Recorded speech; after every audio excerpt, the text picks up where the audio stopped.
We're talking to Ms. Marilyn Robinson, the director of the Nashville Minority Business Center. And of course, Ms. Robinson, let's give you an opportunity over the last 5 or 6 minutes that we have here to talk about some of the things that we've not had an opportunity to talk about. And I think during the break you mentioned the fact of a disparity study, and let's see if you can sort of fill us in reference to that during this time. Well, you know, back in 1996,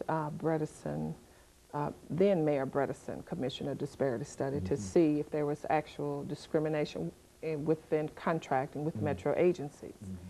And that study is kind of old now. There were a lot of race-neutral recommendations that came out of that study. One of them, of course, was to identify alternative sources of financing. So we've implemented that with the One Fund. So Mayor Purcell has taken the initiative to commission the second generation to see how well the city of Nashville is doing in utilizing minority businesses. And they're going to measure availability against the number of utilization, the number of companies available to do business versus the companies that are utilized. And all of the other metro entities have volunteered to participate. So we'll have the airport, MDHA, Nashville Electric Service, the Board of Education, and of course the Department of Finance Division of Purchasing. So we're really, really excited about that. They've picked a consultant, and I would say within the next 6 months to a year, we'll get a study.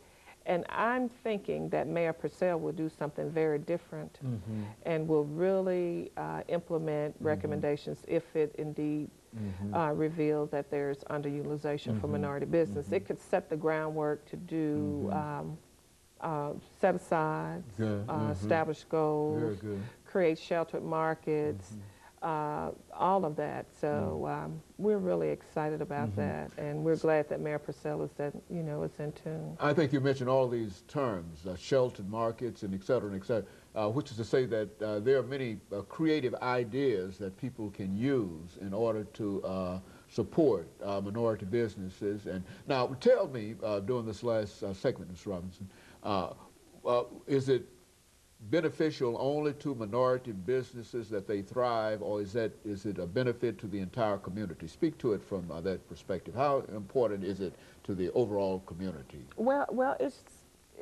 I guess that's kind of a no-brainer, but it is important because if you look at it, everyone pays taxes. That's not an option. You have to pay taxes. So our taxes support government.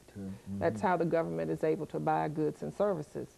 So it's just unfair for me to tax without to not be able to participate. I don't want to say taxation without representation, but sort of kind of, if you're a business person and you want to do business and you have good products, you have good services, and for some reason you're not able to get in, that's not good, you know. So I think when all segments of the community are able to participate, you have better competition. And then when small companies hire people, you have less burden on the social segments of the community, because if you have a job, you can buy clothes, you can buy furniture, you buy cars, refrigerators. That's what makes the world go around. Exactly, it stimulates the economy. So if one segment of the community is not thriving, it's pulling down the other. So you just need to open up the process and let everybody that have goods and services that are competitive, that can deliver them on time, give them the opportunity to do business with government. And to not do that would be discriminatory. And with Title VI, you are not allowed to discriminate against minorities because we're a protected class.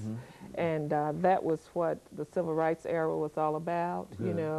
We need to get through with this discrimination. They created the Title VI Act so that if you're using any federal dollars, minorities cannot be denied the benefit to participate in. Now, is that act still active today? I mean, when we talk about Title VI, I mean, speak to that, because I know that the act passed and was part of the Civil Rights Act of 1964, but you rarely hear anybody say anything about Title VI. Say something about Title VI. Well, believe it or not, Tennessee a lot of community people within the state of Tennessee was responsible for putting this provision back on the map because it was just kind of dormant, sort of like the CRA Act. It was on the books, but nobody actually used it. It was never really applied. But we now have an office, a Title VI compliance authority within the state of Tennessee.